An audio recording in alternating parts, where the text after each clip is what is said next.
제가 제 기억으로는 작년에도 왔던 것 같은데 혹시 그때 참석해서 말씀 들었던 사람들 있나요? 한번 손 들어 보시겠어요? 이번에는 멤버들이 다 바뀌었나요? 네. 오늘 시편 말씀 보면요, 그 시편 전체를 통틀어서 제일 암울한 내용을 담고 있습니다. 처음부터 끝까지 내가 주님께 부르짖습니다. 나는 무덤에 내려간 자 같습니다. 나한테는 재난이 가득합니다. 내가 죽은 자 가운데 던져진 것처럼 되었고 나를 주께서 깊은 웅덩이와 어둠과 음침한 곳에 두었습니다. 이런 내용들이 쭉 이어집니다. 여러분들도 이렇게 얼굴을 보니까 좀 많이 어두우신 것 같아요. 그죠? 예. 이 시편이 잘 이해되실 것 같다는 생각이 들어요. 예. 제가 최근에 한국에 나와서 말씀을 전하면서 느끼는 것이 교회 안에 있는 분들 얼굴이 많이 어두워져 있어요. 예. 우리에게 어려움과 고난이 주어지는 이유가 무엇인가? 오늘 이 부분에 대한 이야기를 나누려고 합니다. 오늘 성경 본문에 보면요, 내가 주야로 주 앞에 부르짖었습니다 라고 고백합니다. 근데요, 제가 무슨 생각이 드냐면 이 사람이 여호와께 부르짖을 수만 있으면 소망이 있다라는 생각이 들어요. 네. 부르짖을 수만 있으면 소망이 있다. 자, 제가 하나님으로부터 이제 인도네시아 사역에 대한 이제 그 꿈과 비전을 받고, 그리고 난 다음에 저는 이제 부흥의 현장에서 은혜를 나누는 일만 남았다, 이런 생각을 했었던 적이 있었어요. 예, 이제는 내가 인도네시아의 땅에 가면 하나님께서 나에게 불을 주시겠지, 기대하는 마음이 있었어요. 그런데 그 꿈을 받고 난 이후부터 일어난 일은 참 어렵고 힘든 시간이었던 것 같아요. 요셉이 꿈을 꾸고 난 다음에 그 사람의 인생이 활짝 열리는 것이 아니었잖아요. 그로 인해서 가졌던 여러 가지 어려운 시간들이 있었어요. 제가 그 시간대를 경험했다라는 그런 느낌을 받게 됩니다. 제가 몇 가지만 예를 들어 드릴게요. 그리고 왜 하나님께서 꿈과 비전을 주신 그런 사람들 가운데 어려운 일과 고난과 힘든 시간들이 있어야 되는지, 그거에 대한 이야기를 좀 나누면 좋겠다는 생각을 합니다.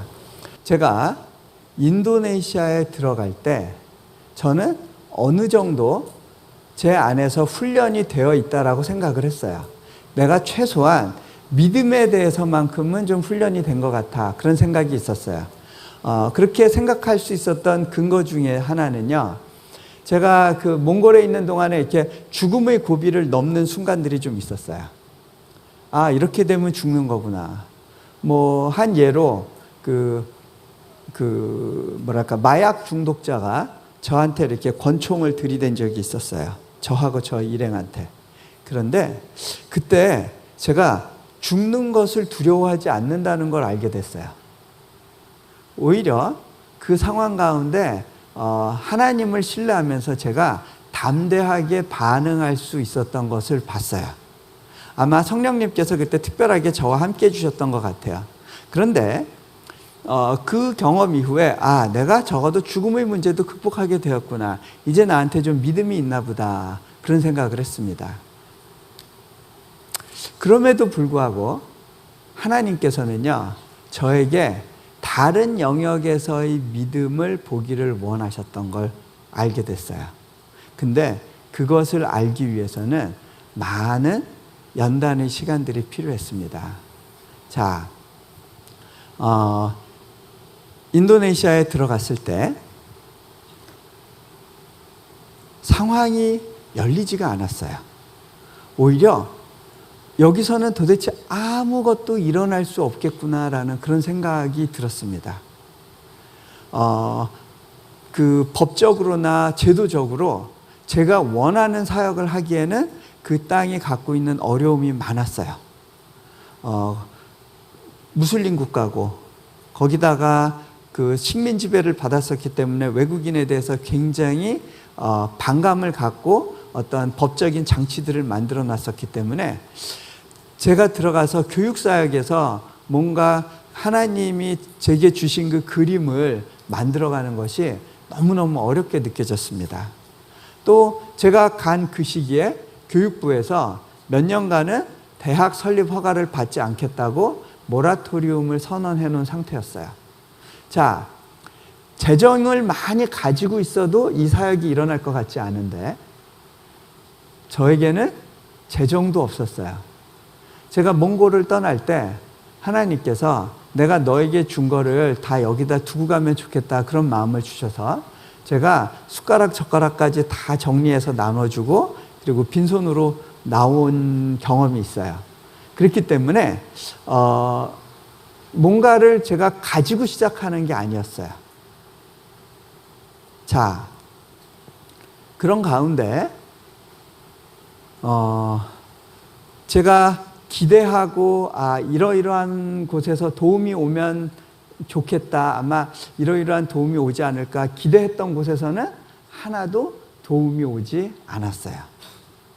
자, 이대로 아무것도 안 이루어지고 끝날지 모르겠구나 그런 상황 가운데 있었는데 그거 외에 여러 가지 어려운 일이 제 인생 가운데 계속해서 몰려오기 시작했습니다. 자, 그 중에 하나가 그 건강의 문제였어요. 제가 최장에 혹이 있었어요. 근데 그 혹을 제거하는 과정에서 이제 문제가 되는데요. 이제 그 과정의 전말을 이렇게 쭉 이야기를 하자면 제가 아틀란타에 가서 인도네시아 사역을 놓고 하나님께서 정말 보내시는 사역입니까? 하나님께서 주시는 것입니까? 이것을 놓고 기도하고 있는 중이었는데 그때 이제 그 샌디에고에서 열리는 어느 한 집회에 초청을 받아서 가게 됐어요. 그때 제가 나중에 보니까 말씀을 전하는 시간이 딱 30분인데 거기에 2박 3일을 같이 있으면서 하나님, 제가 여기 있어야 되는 이유가 뭘까요? 하나님께서 무엇 때문에 저를 이 자리에 보내신 거죠? 이렇게 제 안에 질문이 있었습니다. 그런데 그런 질문 가운데 하나님께서 주시는 마음의 생각은 뭐였냐면 너는 여기에 말씀을 전하러 온 것이 아니라 들어야 될 말씀이 있어서 왔다. 그런 마음을 주셨습니다. 그래서 제가 기도하는 마음으로 그 집회에 참석하면서 말씀을 듣기도 했고요. 또 강사분들한테 혹시 저를 위해서 기도해 주실 분이 있으면 참 감사하겠습니다. 그런 이제 요청을 했습니다. 근데 강사분들 중에 마침 김하중 장로님이 계셨어요. 보니까 그 내일 집회 저녁 설교를 김하중 장로님이 하시게 됐더라고요. 그때도 제가 같이 강사로 있었는데 김하중 장로님께서 내가 기도하겠습니다. 그러고 그 숙소로 돌아가셨어요. 숙소에 들어가셔서 거기서 이제 저를 위해서 이제 중보 기도를 해주신 거예요.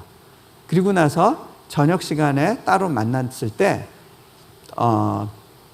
기도 편지를 준비해 가지고 오셨어요. 그분은 이제 항상 기도를 해주실 때 하나님께서 주신 마음과 생각을 이렇게 적어가지고 기도 편지를 들고 이제 전달해 주시는 것이 이제 특징인데 저한테 그 편지를 건네기 전에 한 가지 물어보시더라고요. 선교사님 어디로 떠나시나 봐요? 하나님께서 떠나게 하신다고 그러시네요. 실은요 제가 몽골에서의 사역을 정리했고요. 다음 사역지를 놓고 기도하고 있었어요. 하나님께서 새로운 곳으로 보내신다고 말씀을 주시는군요. 실은요, 제가 인도네시아 사역을 놓고 지금 기도하고 있었습니다. 하나님께서 그곳에 예비한 사람들이 있고 또 도울 자들을 붙이시겠다고 말씀을 주십니다. 그러면서 한 가지 물어보셨어요. 선교사님, 혹시 어디 건강에 어려움이 있습니까? 제가 그때 이 췌장 이야기를 했어요. 제가 검사를 받았는데 이 췌장에 혹이 있다는 사실을 깨닫게 됐어요. 근데 이 혹은 제거해야 될 것 같다고 의사 선생님이 그러시는데 정밀 검사를 해봐야겠지만 이거를 웬만하면 제거하지 않고 완치가 되면 좋겠다는 마음으로 기도하고 있습니다. 그런 이야기를 했어요. 그때 장로님이 뭐라 그러시냐면 하나님께서 주신 마음이 건강에 어려움이 있을 텐데 건강에 특별히 유의하라라는 것입니다. 그런 말씀을 하시면서 이 기도 편지를 전달해 주셨어요. 거기에 이제 그런 내용들이 있었어요. 자, 근데 여러분, 한 가지 잘 이해되셨는지 모르겠는데, 너 건강에 문제가 생길 텐데 건강에 유의해라 라는 표현에서요, 건강에 유의해라 라는 말은 뭐예요? 하나님께서 제가 아프길 원한다, 원하지 않으신다? 원하지 않으신다는 거예요. 그런데 건강에 문제가 있을 거라고 그러세요. 자, 하나님은 저희 건강의 문제를 해결해 주실 수 있는 분이에요, 없는 분이에요? 고쳐 주실 수 있는 분이죠. 자, 그런데 그분께서 왜 너 앞으로 난 네가 아프길 원하지 않아. 네가 네 몸을 잘 돌보길 원해. 근데 네가 아프게 될 거야. 그렇게 말씀하시는 것이 이해가 되세요? 자, 마치 이런 거예요. 나는 너를 사랑해. 그리고 너는 나에게 굉장히 소중한 존재야. 그런데 네가 앞으로 힘이 들 거야. 어려운 일 만날 거야. 자, 이해되시나요? 이해되세요? 굉장한 수준인데요. 네. 자, 저는요, 그 당시에 이게 머릿속으로는 알 것 같은데 마음으로는 정리가 안 되더라고요, 그 내용이. 네. 그게 제 안에서는 납득이 되는데 다른 사람한테는 설명이 잘 안 되는 그러한 문제였던 것 같아요. 자, 그런 가운데 제가 이제 한국에 들어가서 그 조직 검사를 받아 보니까 이 췌장의 혹은 반드시 제거해야만 되는 거라는 그러한 판정을 받았습니다. 자, 근데 수술을 해야 된다는데 수술을 하려면 췌장을 제거해야 되는데 이 췌장은 이것만 제거하면 안 되고요. 그 뒤에 붙어 있는 비장도 같이 떼어내야 된대요. 그러면 당장 어떤 문제가 생기냐면 면역력 문제가 생겨요. 제가 사역하러 가려고 하는 인도네시아는 열대지방이고 풍토병이 굉장히 많은 곳이에요. 근데 면역력의 문제를 가지고 그 땅에 들어가서 사역하는 건 너무 어려워요. 그래서 하나님, 웬만하면 그냥 좀 고쳐주시면 안 되겠습니까? 그러고 중보해 줄 수 있는 분들에게 이렇게 기도를 요청하고 같이 기도를 했어요. 그런데 그 중보 기도해 주시는 분들의 의견도 그랬고 제게 오는 마음도 그렇고 어떤 거였냐면 수술을 받아라 했어요. 어떤 분은 이런 기도의 내용을 말씀을 해 주셨어요. 여호와의 돕는 손이 함께 할 거다. 수술을 받아라. 여러분, 잘 생각해 보세요. 여호와의 돕는 손이 함께 하시면 수술을 안 받아도 되는 거 아닐까요? 여호와의 돕는 손은 함께 하시는데 수술은 수술대로 받아야 되는 상황은 어떤 상황일까요? 여러분 인생에서 그런 경험 해보셨나요? 네. 자, 여러분이 혹시 그런 경험이 있었다면 오늘 제가 하는 이야기를 가지고 여러분의 경험을 한번 같이 빗대서 그 하나님이 우리 삶 가운데서 의도하고 바라시고 인도해 가시는 방향에 대해서 한번 생각해 보세요. 여러분 가운데 그런 경험이 있을 거예요. 정말 이것만은 꼭 들어주세요 하고 기도했는데 하나님이 탁 쳐버리신 것 같이 느껴졌던 순간, 하나님이 내 기도를 외면한 것처럼 보였던 그 순간, 그 순간을 한번 떠올려 보시고 한번 이렇게 매치해 보세요. 자, 제가 누구에게 이 문제를 가지고 갈까? 그때 이제 제가 삼성의료원이라는 곳에서 이렇게 그 진단을 받았는데 거기선 그냥 제거해야 된다고 그러고, 왠지 누군가 저를 잘 아는 분한테 한 번 더 의견을 구하면 좋겠다는 생각을 하고 있었는데 마침 몽골에 선교사로 계셨던 분이 기억이 났어요. 박관태라는 분이었는데 이분이 또 마침 고대병원에서 그 과장으로 있다는 거를 알게 돼서 연락을 드려봤어요.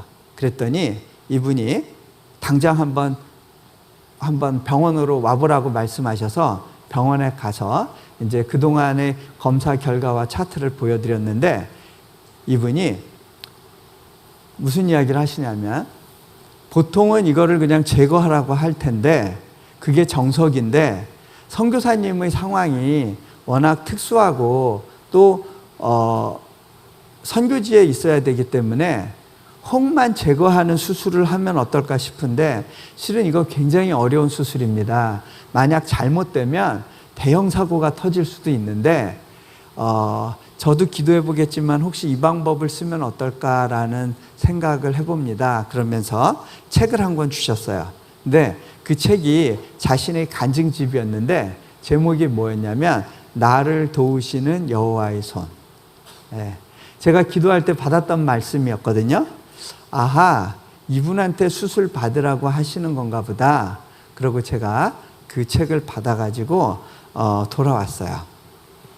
그리고 인도네시아로 들어갔다가 한 학기 언어 과정을 마치고 이제 한국으로 들어가서 이제 수술을 받게 됐습니다. 수술대에 올랐어요. 이 의사 선생님이요. 평소에는 워낙 이제 그 수술을 잘 하시는 분이에요. 자신감이 넘치시는 분이다 보니까 평소에는 수술하면서 일일이 기도한 적이 없는데 제 수술에 대해서는 좀 부담을 느끼시고 열심히 새벽 기도를 나가셔서 새벽 기도까지 하셨대요. 그러면 수술이 좀 더 잘 진행이 돼야겠죠? 동의 안 하세요? 네. 자, 근데요, 수술은 잘 끝났는데 그러면 회복도 빨라야 되겠잖아요? 여호와의 돕는 손이 함께 하시니까. 그런데 이상한 후유증이 계속 생겨나는 거예요. 막 이름 모를 고열에 시달리다가 폐렴이 생기고 그 이후에도 여러 가지로 이제 그 회복이 지체가 됐어요. 그리고 급기야는요, 어떤 일이 벌어졌냐? 이제 퇴원해서 통원 치료해도 되겠습니다 라고 그러셔서 제가 아직 여기 관도 아직 빼지 않은 상태로 집으로 들어갔는데 그 와중에도 설교를 요청하시는 교회가 있어서 은혜로 섬겨야지라는 마음으로 이렇게 옷 그냥 적당히 걸치고 기대서 송구영신 예배 설교를 한 적이 있었어요. 퇴원하고 이틀 후에 그걸 했는데 그렇게 하고 나서 그날 밤에 고열에 시달렸어요. 여러분, 이렇게 열심히 하나님을 섬기면 결과가 좋아야 될 것 같죠? 근데 어떻게 됐어요? 저는 다음날 병원에 실려갔는데 의사 선생님들이 굉장히 놀랐어요. 왜냐하면 결국 가장 우려하던 일이 발생한 거예요. 췌장관이 샌대요. 자, 이렇게 되면 잘못하면 죽기도 하고요. 불구가 되기도 하고요. 평생 관을 꽂고 살아야 될 수도 있대요. 수술을 하려고 하면 대형 수술을 해야 돼요. 다 드러내야 돼요. 근데 그냥 놔두면 어떻게 되느냐? 췌장액이 너무 산성이 강해서 상처를 점점 키운대요. 자연 치유 가능성이 그렇게 높지 않다는 거예요. 그런데 기도하면서 자연 치유 쪽으로 한번 기다려 봅시다라는 쪽으로 이제 결론을 냈어요. 그리고 이제 의사 선생님이 해줄 수 있는 게 없는 거예요. 마냥 병원에서 금식하면서 기다려야 됐어요. 온 몸에 이제 관을 뚫고 뭐 이러면서 막 그러고 이제 누워 있는데 그때 낙담이 찾아오더라고요. 또 낙담이 되는 건요. 그 와중에도 기도해달라고 찾아오시는 분들이 있었는데 재밌는 건 하나님이 제 기도는 안 들으시는 것 같은데 제가 그분들을 위해서 기도했던 거는 하나님이 바로바로 응답해 주시는 그런 그런 일을 경험하게 돼요. 자, 여러분 그런 상황이라면 하나님께서 어떤 계획을 가지시고 고의로 제 기도에 대해서 안 듣고 계신 거죠. 하나님이 반응하시지 않는 거예요? 반응하시는 거예요? 하나님이 반응하시는 거예요. 근데 무응답으로 반응하시는 거예요. 아시겠어요? 자, 그런 가운데 저는 더 뭐 어떻게 기도할 내용이 없더라고요.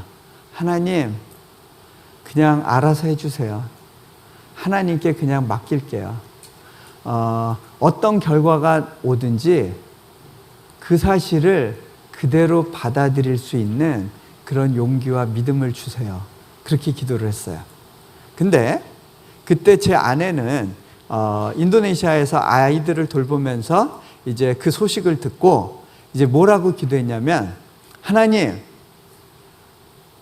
적어도 사명자에게는 그 사명이 다하기 전까지는 하나님께서 그 생명을 걷어가시지 않는 걸 저는 압니다.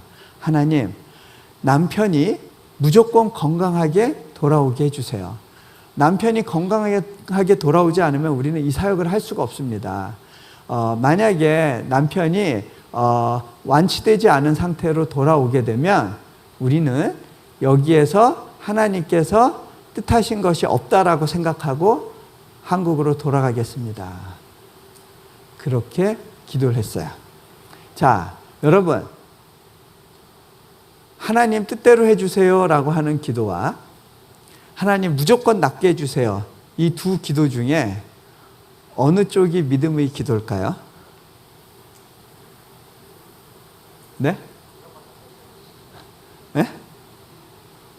여러분은 주로 어떤 기도에 익숙하세요? 네. 자, 근데요 이게 남의 문제일 때하고 내 문제일 때하고 대응하는 방식이 다를 수 있어요. 자, 저는 이 문제 가운데 이제 뭘 경험했냐면 저는 알아서 해주세요라고 하고 기도하고 있었는데요. 어느 날 이제 그 성경책을 뒤적이면서 시편을 읽고 있었어요. 시편을 읽는 중에 다윗이 어려운 환경 가운데 원색적으로 기도를 하더라고요. 하나님 저 원수들 다 짓밟아 주세요. 생명책에서 도말해 주세요. 자식들까지라도 그냥 다 멸절될지어다 막 이러면서 막 그 속에 있는 감정을 다 토로하면서 기도하는 장면을 만났어요. 근데 그때요 제가 눈물이 팍 터지더라고요. 그러면서 뭐라고 기도했냐면 하나님 저 좀 살려주세요. 웬만하면 좀 살려주세요. 그렇게 울면서 기도했어요. 자, 근데요 반대로 제 아내에겐 어떤 일이 벌어졌냐면, 하나님 무조건 낫게 해주세요 하고 기도했는데, 기도하고 돌아서면 또 갑자기 이렇게 불안한 생각이 드는 거예요. 혹시나 싶은 거예요. 그래서 또 믿음으로 열심히 기도했어요. 기도하고 돌아서면 또 혹시나 그 생각이 드니까 마음이 확 가라앉고 다운이 돼요. 그때 아내가 기도하는 가운데 결정한 게 있었어요. 이 혹시나라는 생각까지도 하나님께 맡겨드려야겠구나.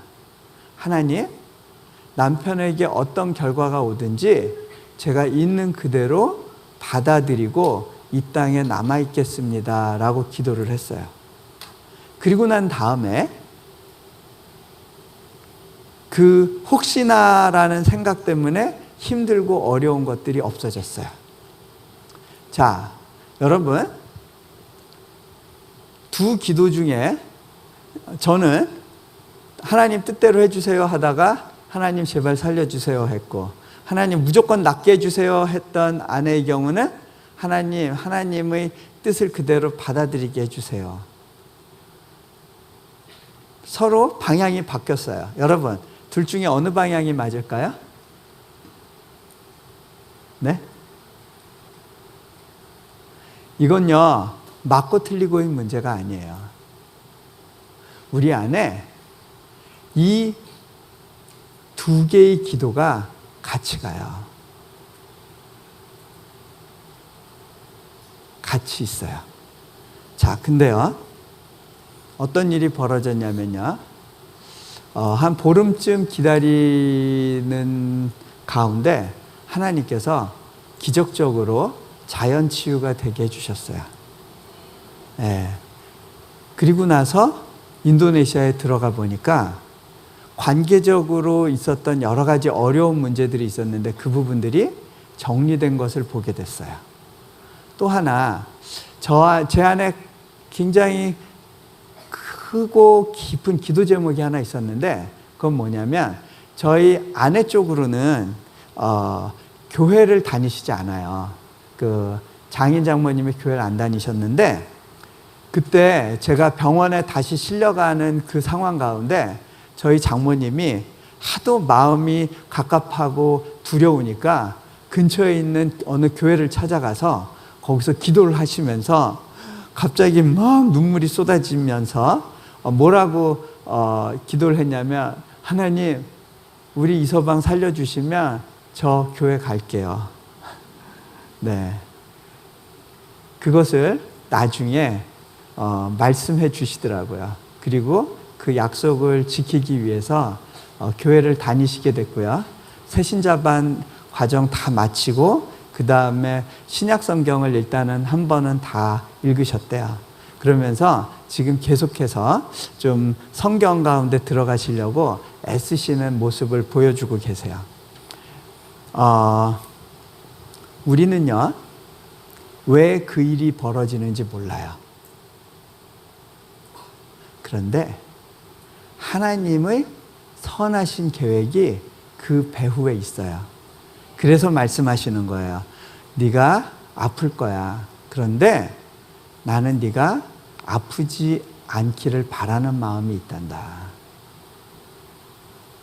하나님이 우리에게 약속하실 때 네가 험한 물 가운데 갈지라도, 불구덩이 가운데 들어갈지라도 나의 손이 너와 함께 하겠다라고 약속을 하세요.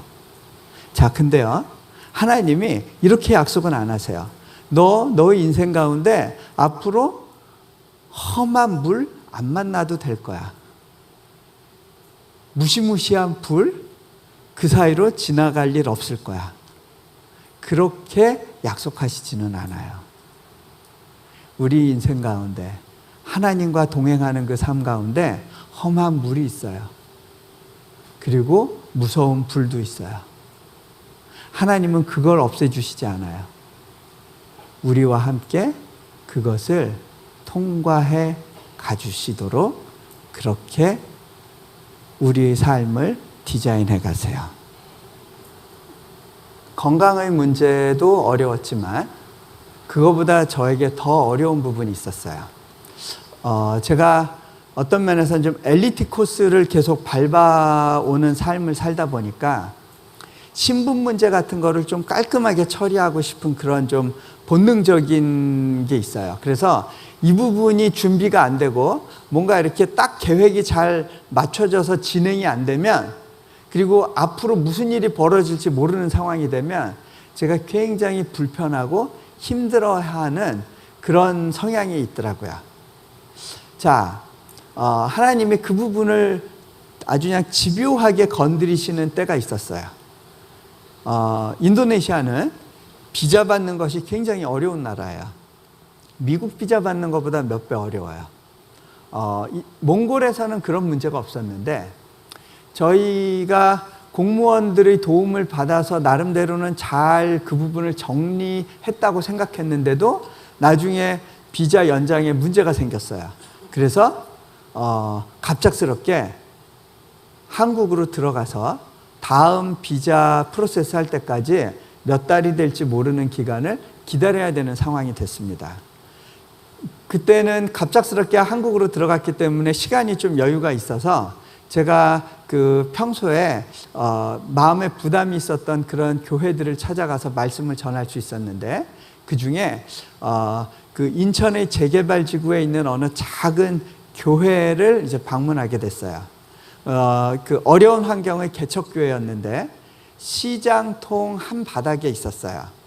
제가 이제 그 교회를 방문할 때 그 1층을 통해서 계단으로 올라가는데 그 1층이 생선 가게였는데 생선 썩은 냄새가 이렇게 확 이렇게 제 코로 들어왔어요. 근데 그때 무슨 생각이 났냐면, 예전에 몽골에 있을 때 저희 집이 2층 집이었는데 1층에 양고기 집을 하고 있었거든요. 그래서 제가 복도를 따라 올라갈 때마다 이렇게 양고기 냄새가 이렇게 코에 쑥 들어왔던 기억이 나요. 그래서 그런지 제가 그 시기에는 인천공항에 도착하면 그 냄새 맡는 개들이 저를 되게 좋아해 줬어요. 네. 꼬리를 치면서 제게 이렇게 와서 막 주변을 맴돌곤 했는데, 이제 그때 생각이 나는 거예요. 그리고서는 이제 그 2층에 예배당에 올라갔는데 그 예배당이 굉장히 작아요.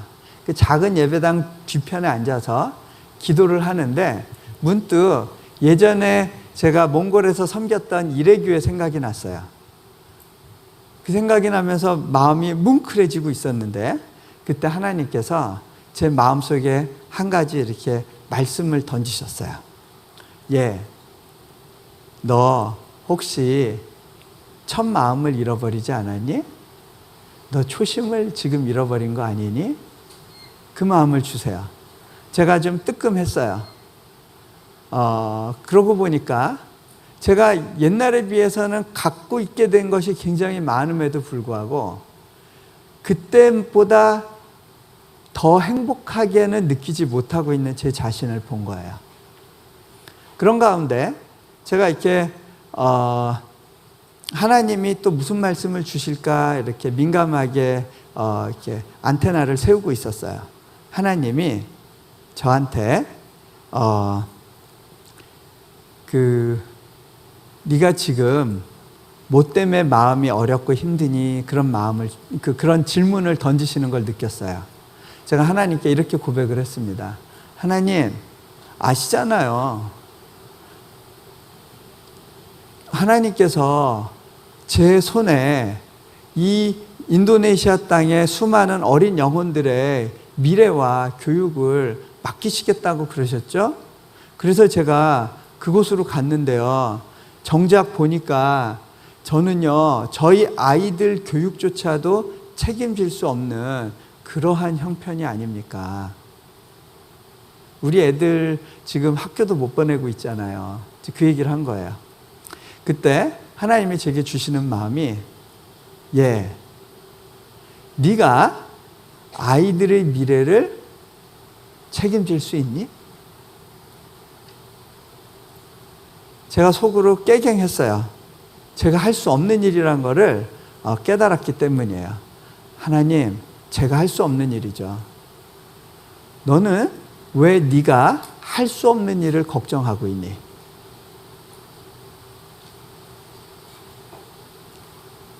그때 제가 제 안에 무엇이 잘못됐는지를 봤어요. 하나님께 이렇게 고백을 했습니다. 하나님, 제 손에 들고 있는 것을 하나님 앞에 다시 내려놓습니다. 아이들의 교육 문제와 미래의 문제에 대해서도 하나님께 내어놓습니다. 제가 다시는 이것을 가지고 걱정하지 않겠습니다. 자, 그런데요, 제가 이렇게 하나님께 맡겨드린 것, 이렇게 맡겨드리고 난 이 빈손에 하나님께서 다시 제게 사명을 채워주시는 것을 경험을 했어요. 그리고 나서 무엇을 하게 됐냐면, 제가 인도네시아에 선교사로 와 있는 많은 분들의 자녀 교육 문제에 대해서 보게 됐고요. 그들의 교육을 책임지기 위해서 특수한 학교를 시작하게 됐어요. 그리고 저희 아이들도 그 학교에 보내게 됐고요. 그렇게 해서 시작한 학교를 가지고 그 인도네시아 전역에 곳곳에 선교사 자녀 학교, 선교사가 몇 가정만 있어도 시작할 수 있는 그런 학교를 만들 수 있도록 그렇게 지금 시스템을 만들고 있어요. 그리고 그 학교가 인도네시아에서 기독교 학교로 2달 전에 최종 법적인 허가가 나왔어요. 자, 제가 하나님께 제 걱정하던 것을 온전히 맡겨드렸을 때, 그때 비로소 하나님께서 당신이 갖고 계신 마음의 생각과 사역의 방향을 제게 알려주시기 시작했어요. 우리가 사역의 현장 가운데 있을 때 때로는 이해할 수 없는 그러한 어려운 일들을 경험하기도 합니다. 그리고 도대체 언제까지 기다려야 되는지 모르는 그러한 상황 가운데 놓여질 때가 있습니다. 헬렌 로즈비어라고 하는 한 선교사님이 계셨어요. 그분은 웩 선교회 출신으로 그 아프리카 콩고에서 미혼으로 여의사의 신분으로 이제 오랫동안 사역을 하신 분입니다. 그런데 1960년대에 아프리카 콩고에 내전이 벌어졌습니다. 그 내전 가운데 그 반군들이 아프리카가 이렇게 못 사는 것은 외국인 때문이다라고 이야기를 하면서 외국인들을 잡아서 닥치는 대로 죽이고 고문하는 일들이 생겼습니다. 그래서 많은 외국인들이 급격히 이제 그 땅을 빠져나갔는데, 그래도 많은 선교사들이 내가 이 땅을 버리고 가면 내가 다시 돌아왔을 때 이들을 위해서 사역할 수 없겠다라는 생각을 하고 그 자리에 남아 있었던 사람들이 많았어요. 그러다가 많은 사람들이 비참하게 죽게 되는데요. 헬렌 로즈비어 그분도 그 자리에 남아 있었는데, 어느 날 반군이 쳐들어와서 이 여인을 강간을 했어요. 그리고서 그 감옥에 집어넣었어요. 그 이글이글하는 그 적도의 태양이 있는 그 지역에서 그 좁은 공간에 갇혀서 한 6개월 정도의 시간을 보내게 됐는데요. 어느 날 보니까 그 선교사 가족들이 그 반군들에게 매를 맞고요. 때로는 한 명씩 끌려가서 죽임을 당하는 그러한 것들을 목도하게 됩니다. 나도 언젠가는 죽겠지. 이제 그런 생각을 하고 있던 어느 날 밤, 기도 가운데 있었는데요. 하나님께서 헬렌 로즈비어한테 물어보셨어요. 예, 너는 이 가운데, 이런 상황 가운데에서라도 나를 신뢰하고 기대해 줄 수 있겠니? 헬렌 로즈비어는 솔직하게 이야기했어요. 하나님, 지금 저보고 하나님을 기대할 수 있냐고요? 신뢰할 수 있냐고요? 하나님, 지금 이 상황이 이해가 저는 안 돼요. 저는 하나님을 위해서 살았어요. 그리고 이 땅에 하나님을 섬기기 위해서 왔어요. 그런데 저에게 일어난 일을 보세요. 제가 이것을 받아야 될 이유가 어디 있습니까? 그리고 이 땅에서 무고하게 죽어가는 이 선교사들을 보세요. 이들이 죽어갈 때 당신은 그들을 위해서 뭘 해주고 있었습니까? 저는 못해요. 저는 하나님을 신뢰할 수 없어요. 저는 아무 기대감도 없어요. 그때 하나님께서 또 다른 질문을 주셨대요. 예, 네가 그런 가운데에서라도 내가 너에 대해서 기대하고 있다는 사실을 받아들일 수 있겠니? 하나님이 나를 위해, 나에 대해서 기대하고 계시다고? 갑자기 한 번도 생각해 보지 못했던 그러한 내용에 대해서 이렇게 눈이 뜨이기 시작하더래요. 그때 어떻게 고백을 했냐면, 하나님, 하나님 저에 대해서 기대하고 계시다고요? 제가 그 사실을 인정하고 받아들이겠습니다.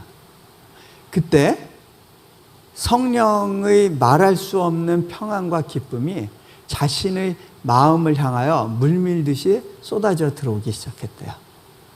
그리고 나서는요, 그 감옥소에 있는 가운데 두렵지도 불안하지도 우울하지도 외롭지도 않았다고 그런 고백을 하게 됐습니다. 그 기록이 잊혀진 가방이라고 하는 어떤 그 인터뷰 장면이 잊혀진 가방이라는 영화에 나오는데요.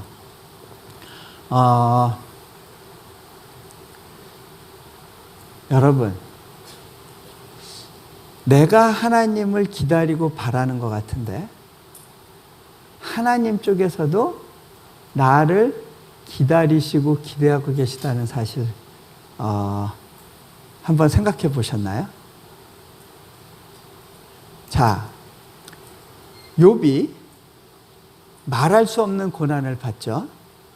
근데 그 고난 가운데 친구들은 와서 네가 죄를 지어서 벌 받는 거야 라고 이야기를 했고, 욥은 나는 죄가 없는데 당하고 있다라고 이야기를 했고, 사단은 뭐라고 생각했을까요? 내가 하나님과 내기했기 때문에 욥이 고난받고 있을 거야 라고 생각을 했을 겁니다. 자, 근데 하나님 입장에서 욥에게 고난을 허락하신 이유가 뭘까요?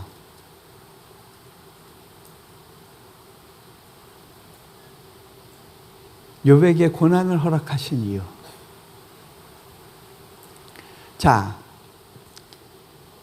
사단이 와서 하나님께 내기하자고 하면서 이야기한 건 그거예요. 하나님, 욥이 왜 하나님 말씀 잘 듣는 줄 아십니까? 당신이 욥한테 잘해주니까 그렇죠. 욥을 보호해주니까 그렇죠. 만약에 그 보호막을 한번 걷어가 보신다면 욥이 당신을 저주하고 떠나갈걸요. 그때 하나님의 반응은 무엇이냐면 I don't think so. 나는 욥을 믿어. 욥이 나한테 그저 내가 잘해주기 때문에 순종하는 거라고 나는 생각하지 않아. 욥과 나의 관계는 그 이상의 관계야. 네가 이해할 수 없는 그런 연합관계야. 하나님은 그쪽에 거셨어요. 그리고 욥을 믿는 쪽에 거셨어요. 그것이 욥이 고난을 받아야 했고 통과해야 되는 한 이유가 됐어요. 자,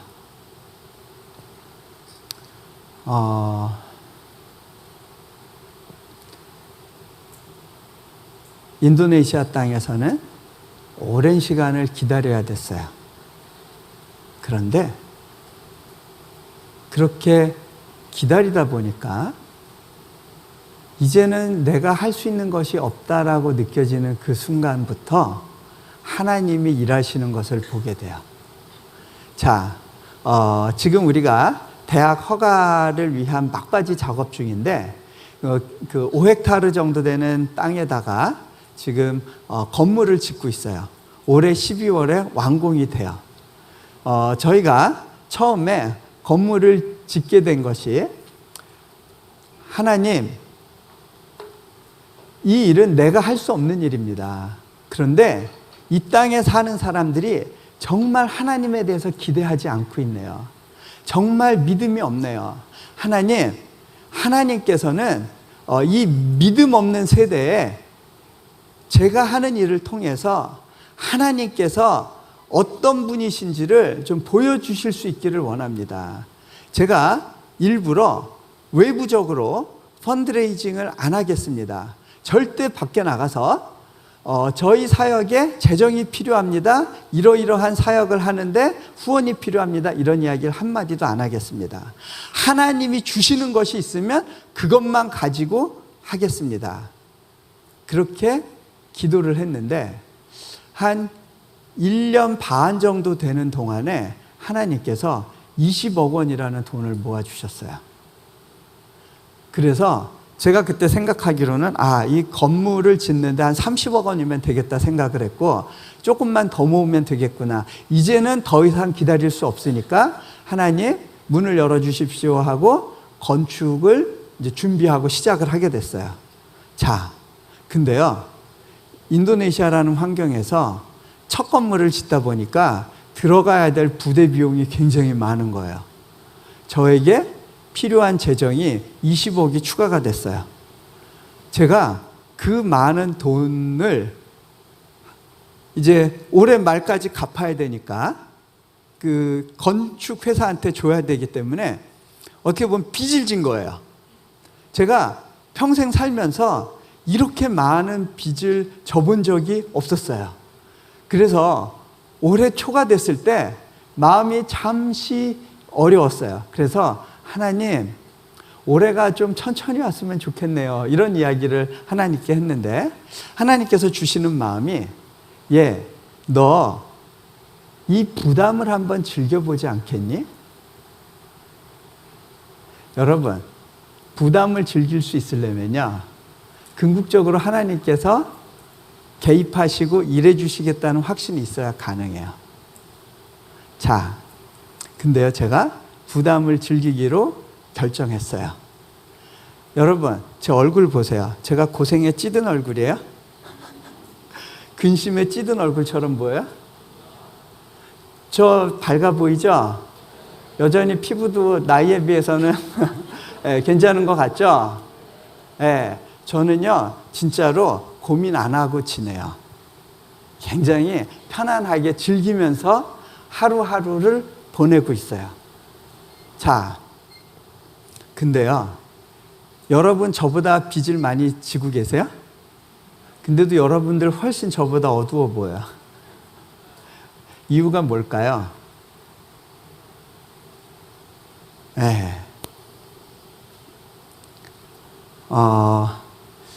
어떤 일이 있었냐면 올 초에 제가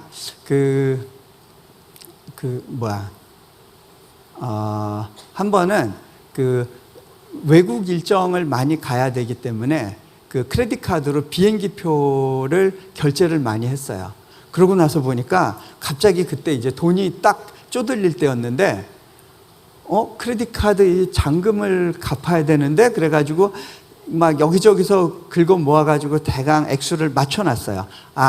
요 정도면 그 크레딧 카드 결제액을 커버하겠구나라고 생각했는데 제가 앞불사 몇 가지 추가로 결제한 내역이 있었는데 그거에 대해서 잊어버리고 있었어요. 자, 며칠이 지나서 제가 은행 계좌를 열어보고 깜짝 놀랐어요. 왜냐하면 그 결제된 액수가 제가 이해했던 것보다 훨씬 많은 거예요. 근데 그러면 잔고가 마이너스가 돼야겠죠? 근데 마이너스가 아니라 2만 원 정도가 남아 있어요. 어떻게 이게 남아 있게 됐지? 보니까 제가 몇 달 전에 어느 그 잡지사에 글을 써달라고 한 게 있어가지고 이렇게 한 A4 용지 몇 장 써서 보낸 적이 있었는데 그 원고료가 카드 결제되는 그날 도착을 한 거예요. 제가 그때 그 원고 너무너무 써주기 싫었는데 그냥 쓰는 게 좋겠다는 부담 때문에 피곤을 무릅쓰고 써서 보낸 거였거든요, 급하게. 근데요, 그때 제가 막 웃음이 나왔어요. 어떤 웃음이었냐면, 하나님, 어떤 일이 있든지 하나님께서는 제 계좌를 마이너스로는 안 만들어 주시네요. 하나님께서 제 계좌를 관리해 주고 계시네요. 하나님께서 제 개인 계좌를 관리해 주신다면 저희 재단의 계좌도 관리해 주시겠죠? 그러면서 제가 막 웃었어요. 자, 재정이 생각지도 않은 곳에서 들어오기 시작했어요. 그래서 지금은 필요한 재정의 5분의 4가 채워졌어요. 근데 그 5분의 1도요, 큰 돈이거든요. 한 10억 원 정도 되는 돈이에요. 근데요, 여러분, 그 큰 부담을 한번 지고 지나가 보니까 이제는요, 그 10억이란 돈의 부담이 굉장히 작게 느껴지더라고요. 아유, 이제 이것만 모으면 되는 거야? 그런 마음이 드는 거예요. 여러분, 왜 때로는 우리가 부담을 져야 되는지 아세요? 그럴 때마다 우리 안에서 커지는 것이 있어요. 하나님에 대한 신뢰, 하나님과의 관계에서의 더 깊어지는 것들, 그리고 내 안에 믿음. 나의 욕심으로 일을 벌리는 것이 아니라 하나님을 믿는 믿음 안에서 하나님이 하라시는 일을 하는 가운데 때로는 우리가 겪어나가야 될 어려움과 또 져야 될 부담과 또 돌파해야 될 필요들을 보면서 성장하는 것이 있어요. 자, 그런데요, 이 모든 과정 가운데 그렇게 해서 우리가 얻게 되는 것, 그것이 무엇일까요? 그 이야기하고요, 마무리할게요. 제가 인도네시아에서 이제 막 좌충우돌하고 그 다음에 이제 수술 끝나고 나서도 일은 안 풀리죠. 또 저는 그때 언어 과정을 하고 있느라고 한때는 대학교의 부총장이었는데 이제 대학생이 돼서 매일 시험 공부를 하고 있는 거예요. 제가 박사과정 마치고 나서 내 인생에 더 이상 시험은 없을 거야 했는데 또 시험 공부해야 되고요. 도대체 이놈의 언어, 내가 배워본 언어 중에 몇 번째야 세보니까 10번째더라고요. 나는 언제까지 이렇게 이 새로운 걸 하다가 힘들게 살아야 되나 그런 생각이 들고 좀 이렇게 가끔가다 이렇게 낙담되는 때가 있잖아요. 예, 그런 순간이 있었어요. 근데 그때요, 예배 가운데 있었는데 예배 중에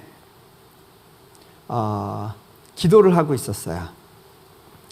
그때 주품에 품으소서라고 하는 찬양을 현지인 학생들이 부르고 있었는데 그 주품에 품으소서라는 찬양을 듣는 가운데 제가 하나님께 이렇게 고백을 했습니다. 하나님, 저도 좀 안아주시면 안 돼요? 저도 좀 안아주세요. 그때요, 뒤에서 날개짓 하는 소리가 들리는 것 같았어요.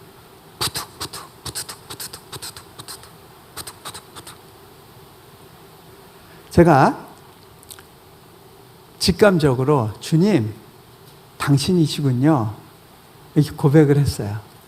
그때 눈에서 눈물이 두두두둑 떨어지더라고요. 내가 많이 힘들었었구나. 근데요, 하나님께서 제게 이렇게 물으신다고 느꼈어요.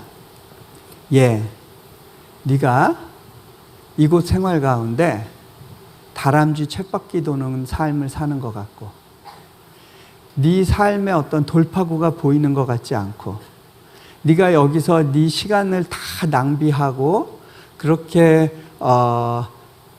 의미 없는 시간대를 살고 있는 것 같이 느껴질 때에도 네가 여전히 나 때문에 만족할 수 있겠니?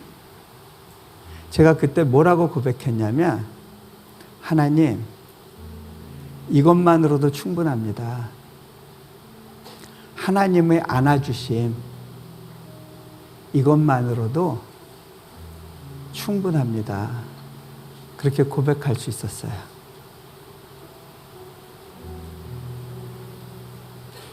저희 삶의 여정, 인도네시아에서의 삶, 어떻게 보면 오래 기다려야 됐고 아무런 소망이 보이지 않는 것 같은 가운데 때로는 버려진 것 같이 느껴지고, 그 가운데 하나님이 주신 꿈과 소망은 너무 크고 내가 어떻게 감당할 수 없을 것 같고,